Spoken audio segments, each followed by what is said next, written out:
لہذا ان کے اوپر یہ چیز فرض نہیں۔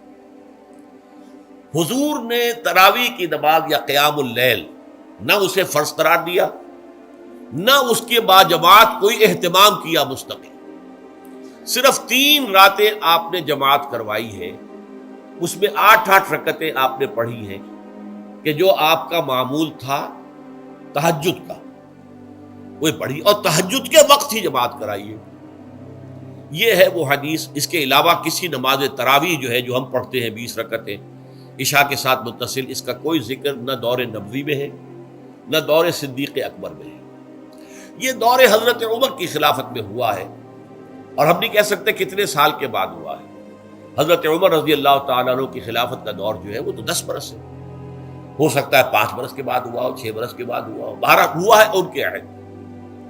حضرت عمر ایک مرتبہ مسجد میں داخل ہوئے، مسجد نبوی میں، تو دیکھا کہ کچھ لوگ 8 10 12 جو ہیں وہ ایک جو ہے حافظ کے پیچھے کھڑے ہوئے اور قرآن سن رہے ہیں، کچھ دوسرے کونے میں کھڑے ہیں، کچھ کہیں اور کھڑے ہیں، مختلف جماعتیں ہو رہی ہیں۔ تو انہوں نے سوچا کہ کیوں نہ ان سب کو ایک امام کے پیچھے جمع کر دیا جائے، اور اس کے لیے لوگوں کی سہولت کے لیے عشاء کے ساتھ متصل رکھ دیا جائے، اس لیے کہ تہجد کے وقت اٹھنا جو ہے وہ تو ہر کس و ناقص کا کام نہیں ہے، کہ عشاء کے بعد اگر تھوڑا سا اضافی وقت ہو صرف، تو یہ ہر شخص کر لے گا، مزدور بھی کر لے گا۔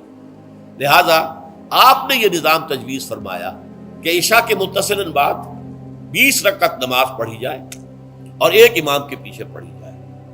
یہ گویا کہ اجتہاد ہے حضرت عمر رضی اللہ تعالی عنہ، اس کو آپ نے خود بدعت بھی قرار دیا ہے، لیکن بدعت حسنہ۔ بدعت کس اعتبار سے؟ لغوی اعتبار سے، نئی بات، اس لیے کہ حضور کے زمانے میں نہیں تھی، تو یہ اس طریقے سے ایک نئی بات ہے۔ لیکن یہ بات چونکہ بہت اچھی ہے، بہت عمدہ ہے، آپ جب یہ نظام چل پڑا تو ایک دن مسجد میں آئے، دیکھا کہ بڑی بھری مسجد ہے، صحابہ کھڑے ہیں اور ایک امام کے پیچھے قرآن سن رہے ہیں۔ آپ نے فرمایا نعم البدعۃ ھذہ، یہ جو ہم نے نئی بات شروع کی ہے یہ بہت اچھی ہے، بہت عمدہ ہے۔ اب یہاں سے فرق واقع ہو گیا ہے۔ ایک تو اہل تشیع جو ہے وہ تو ویسے ہی حضرت عمر سے بہت دشمنی رکھتے ہیں، عناد رکھتے ہیں، تو حضرت عمر کے اجتہادات سے انہیں نفرت ہے، انہیں دوری ہے، چاہے وہ کوئی سا بھی حضرت عمر کا اجتہاد ہو۔ ہمارے ہاں اہل حدیث حضرات بھی در حقیقت حضرت عمر یا کسی اور خلیفہ راشد کے فعل کو وہ سمجھتے ہیں کہ یہ ایگزیکٹو آرڈرز ہیں، یہ ہمیشہ کے لیے نہیں۔ حضرت عمر نے اپنے دور میں ایک نظام قائم کیا، ان کے دور کے لیے ٹھیک تھا، یہ ہمیشہ کے لیے نہیں۔ ہمیشہ کے لیے وہ 8 ہی رکعتوں کے قائل ہیں، وہ تہجد والے، لیکن اس میں بہرحال انہوں نے بھی خود یہ اضافہ کیا ہے کہ وہ 8 رکعتیں وہ عشاء کے ساتھ متصل پڑھتے ہیں، تہجد کے وقت تو نہیں پڑھتے۔ اور حضور نے تو صرف 3 روز جو ہے وہ کرائی تھی جماعت، وہ لوگ 30 دن یا 29 دن پڑھ رہے ہیں، تو اضافہ تو انہوں نے بھی کر دیا، تو نظام میں تبدیلی تو ہو گئی۔ لیکن اہل سنت جو کہلاتے ہیں، ہمارے جو 4 جو ہیں، جو ہمارے مسلک ہیں، حنفی، مالکی، شافعی، حنبلی، ان کا اتفاق ہے اس پر حضرت عمر کا، کیونکہ ان کے سامنے اصول یہ ہے کہ حضور نے فرمایا علیکم بسنتی وسنت الخلفاء الراشدین المہدیین، تم پر لازم ہے کہ میری سنت کو پکڑو مضبوطی کے ساتھ، اور میرے خلفائے راشدین مہدیین جو ہیں ان کی سنت کو پکڑو۔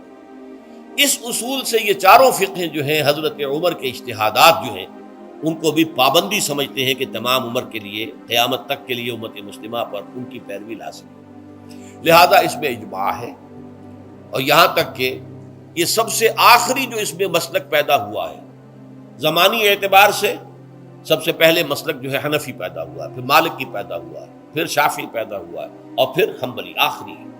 اور امام احمد ابن حنبل بہت بڑے محدث بھی ہیں، مسند احمد ابن حنبل جو ہے وہ بہت بڑی کتاب ہے، بہت اہم کتاب ہے، جامع کتاب ہے، تو ان کے ہاں بھی 20 رکعتیں ہیں۔ چنانچہ حرمین شریفین میں، سعودی عرب میں، مکے اور مدینہ منورہ میں جو نماز تراویح ہوتی ہے اس کی 20 رکعتیں ہیں، لیکن اہل حدیث حضرات جو ہیں وہ اس 8 کے اوپر اکتفا کرتے ہیں۔ بہرحال یہ ایک اختلاف ہے۔